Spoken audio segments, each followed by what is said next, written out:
Hi, this is Jill, and you're listening to Traveling with SHOWCO. So buckle up and enjoy the ride.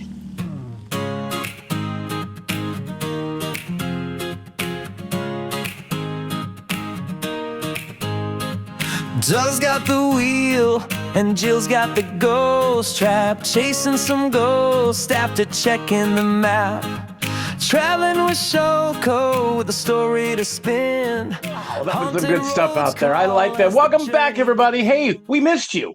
We missed seeing you. We haven't seen you in a while since our last video. So now we see you, and hopefully you're not wearing that outside because that's not nice out there. So, other than that, well, welcome to Traveling with SHOWCO. We're really going to try to make this a fun one because we live in Tennessee, obviously, and we went to go to the 40th annual Pumpkinfest in Franklin, Tennessee, which is one of my favorite towns because it's so historic and so great to see, and every building around there is totally historic. And not only did we go to the Pumpkinfest, we went to a Halloween ghost hunt at the same time. It's beautiful out there. So that was always a fun thing to do out there because we did a murder tour last year in Franklin where they showed us where there was various murders in town. Yeah. It's an old town. And then this one was an actual ghost tour that we actually went on. So that was pretty cool. So anyway, so the Pumpkinfest is this tremendous street fair kind of thing, but they got all the streets blocked off, and it's just, I mean, there's so many vendors and so many things going on, and food and stuff. It's just anything and everything. So typically we go up the morning of. Yeah. But since we were doing the ghost tour the night before, we got a hotel room and we're like, let's do a ghost tour. So we got a hotel room in Franklin. We did the ghost tour. And then we're like, hey, since we're staying in Franklin, we'll get to the Pumpkinfest early. Because the parking gets out of control. And it was already out of control an hour before they already opened. So because, I mean, the parking gets so bad. People are parking like, a mile away in somebody's yard. It's like, it's crazy. I really thought we'd get better parking. We got pretty good, but not the best out there. But just the amount of people, what'd they say? They told us how much people were there. I don't, like, it's just 170,000, something like that. It was like a lot of people showed up. It was just packed. Now, so my grandparents lived here from like 2001 through 2011. So for about 10 years, they lived in Franklin, and I would always come visit them. And they would talk about these street fairs they had in Franklin. Well, I never came during that time. So it wasn't until we got here and moved here that I remembered, hey, Franklin has these street fairs, and we started seeing them. They do them 3 times a year, 4 times a year, 3 or 4 times a year. These things are beyond anything we ever saw in California. This thing shuts down not only the square in Franklin, but all the side streets. Yeah. And then all the side streets off the side streets because you've got people walking and parking. It's just never seen it's so big. It's massive. And we always enjoy it. Some of our favorite vendors we see at all the different all the different ones. And so they had one in April. They have a street fair in April. They have different ones. They have like the spring one, they have the Pumpkinfest, and then in December, they have the Dickens one, which they have Dickens characters. It's coming up on the 13th. So we'll talk about that one. But this one, being the Pumpkinfest, is a 2-day event. It's ginormous. And so back to the April one. We got our little kitten, Frankie. We adopted him from the street fair. That was at the street fair, the last in one. April, yeah. Yeah. So we were at this one here in October, and we saw the animal control people that we got Frankie from. So we were able to stop and talk to them and show them pictures of Frankie. Any cats or dogs with them, so they were just. We already decided that we weren't going to adopt another cat. Oh. But I will say that it was nice to get there about an hour before they opened because we were able to walk around and look at the booths. Okay, they didn't have any dogs or kittens, but what did the person have right by them? So they had goats. God. Goats. So of course I had to stop and pet the goats. Oh my God, the goats were in a baby, what was it called? A baby something or other? Crib.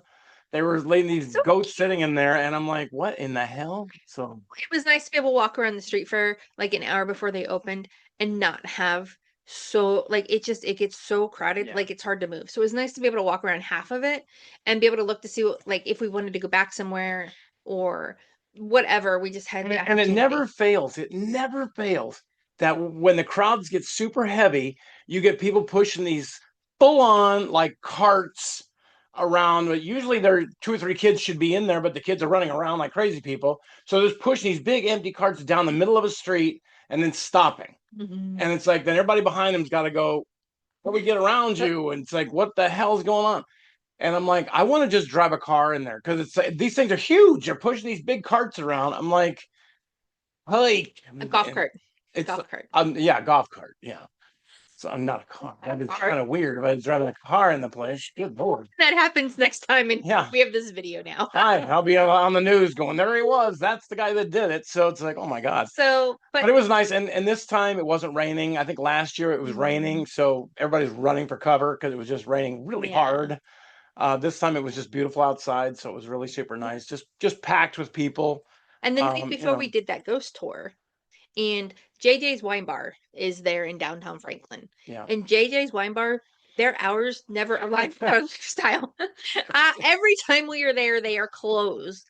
And it's just based on they got some wonky hours. So we were very excited on Friday night. We got there and we went and had a glass of wine and had dinner at JJ's Wine Bar before the ghost tour. And it's a cool place because it's an old house that's haunted. It's like, and it's on the ghost tour. Yeah, I'm like, isn't that cool? So it's like, and the people in there are super nice. Bartender very nice. Yeah, waitress very nice. Super nice. Great. So it's like they have the weirdest hours though, but it's like it's a cool place to go because we went before the ghost tour and then we went back after the ghost tour because she was like, I got to show you some pictures. Can you come back? I'll show you some pictures of this place. Yeah. And that was pretty cool to see that kind of stuff. So yeah, JJ's is one of our, we enjoyed going there when they are open. Yeah. So. And when they open, sometimes. Then, so here's what's cool. So the ghost tour started a bookstore down there. And we were walking in this old bookstore. Like, it was a very old bookstore. It was very long. It's an old house again. Yeah, it's very narrow, but it's very long. Yeah. So we hung around the bookstore for a while and waiting for the ghost tour to start. And let me tell you, this was one of the largest ghost tours we've ever been on. I think there were 35 people on this ghost tour. Yeah.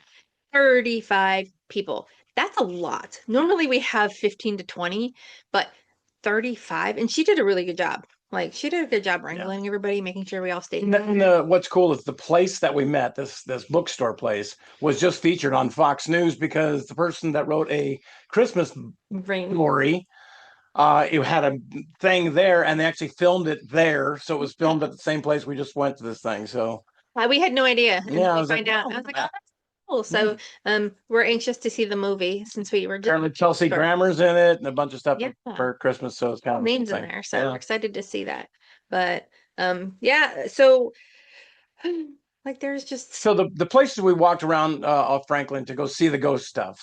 I mean, she was very good telling us the stories about these places and all the stuff that happened in these places because Franklin was a very like center place for the Civil War. I mean, a lot of battles were fought there. A lot of the whole town was kind of involved in this thing.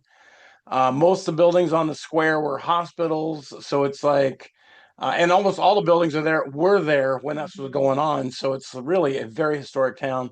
So as you're walking around, they're talking about all these buildings that we're seeing that are haunted and stuff like that. So it's kind of cool to see that stuff and just hear the stories of these things. And I think one of the buildings she talked about, I don't remember which one it was, but she did talk about one that they were going to have it torn down. And like a day before the wrecking ball came through, they finally got the certification to make it a historic landmark. So it couldn't be torn down.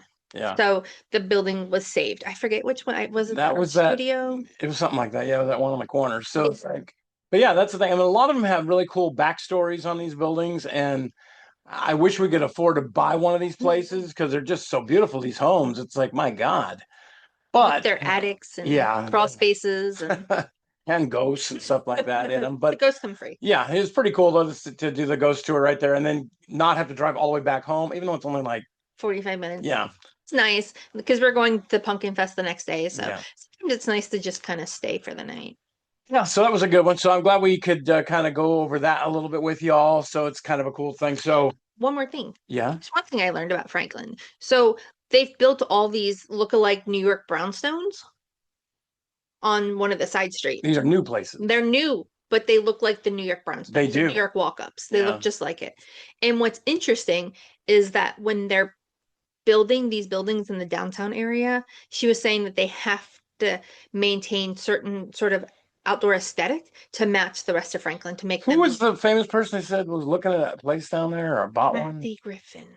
No, not Kathy Yeah. Griffin. No, it's the Regis and Kathy Lee. Yeah, it's Kathy Kathy Lee, whatever her name, Gifford, that lady. Kathy Lee Gifford, that's it. Yeah. So I'm like, okay, because I mean, we've seen other celebrities down there. We saw that girl. What's the girl from the Survivor? Elizabeth Hasselbeck. Elizabeth Hasselbeck was down there, so we've seen her. We saw the before, Chrisleys. So. Like, Yeah.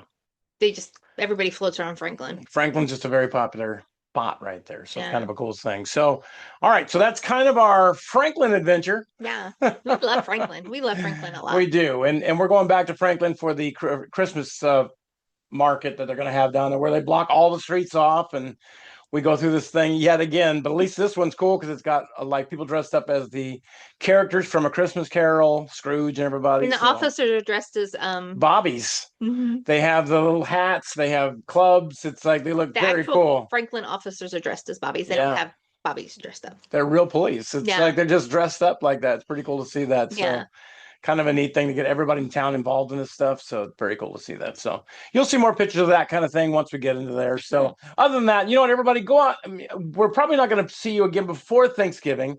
Yeah. So if you can save some of the, breast meat for me, I'll take some of that. And some of those yams, I'll take some of that too. But until next time, everybody, go out and make it a great day, because you know we will. Good night, everybody. Thanks for watching Traveling with SHOWCO. Doug's got the wheel and Jill's got the ghost trap, chasing some ghosts after checking the map. Traveling with SHOWCO, with a story to spin. Haunted roads call as the journey begins.